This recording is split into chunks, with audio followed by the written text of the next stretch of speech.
Did you know if you have insulin resistance, you actually don't have to cut out carbs? Now, why should you even listen to me? If you're new here, my name is Amory Lawrence. I'm a personal trainer and weight loss nutrition specialist. I'm also a mom who's personally lost 35 pounds postpartum and kept it off. I've helped over 3,000 busy working women, like my client Kimberly here, lose a minimum of 25 pounds in 4 months without cutting out the foods they love. And yes, that includes carbohydrates, even if you have insulin resistance like Kimberly did. So here's exactly what I would do if I was looking to lose weight and reverse my insulin resistance without cutting out carbs. Number one, eat in a calorie deficit, which simply means you're burning more than you're eating. Now, that does not mean you eat the least amount of food possible. That means we eat the most amount of food possible while still being in a calorie deficit.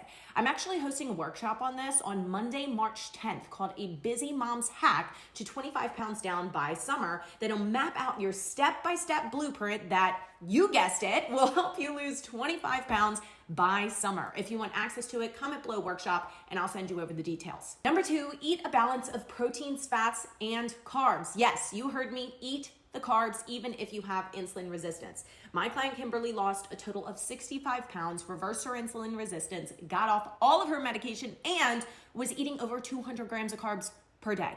And this was all after her doctor told her to completely cut out carbs. The best part is she went back to that same doctor after losing 65 pounds and her doctor said, and I quote, "Whatever you're doing, keep doing it." Now, I would focus on more complex carbs, which just simply means they take a longer time to process in the body because they're higher fiber. Now, that doesn't mean that you cannot have simple carbs. Kimberly would eat things like Rice Krispie treats, fruit snacks, and ice cream all the time.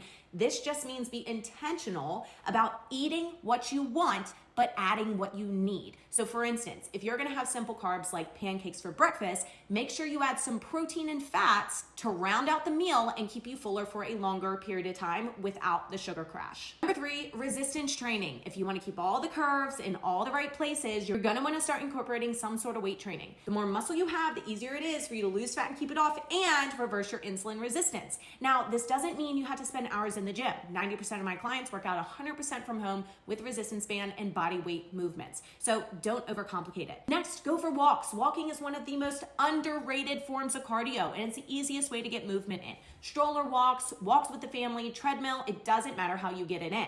And it's not just great for fat loss, but it's also great for mental health and stress reduction. At the end of the day, start small because these small changes will drastically impact your health. And don't forget, I'm hosting a workshop on this Monday, March 10th called A Busy Mom's Hack to 25 Pounds Down by Summer that will map out your step-by-step blueprint to, you guessed it, lose 25 pounds by summer. If you want access, comment below workshop and I'll send you all the details.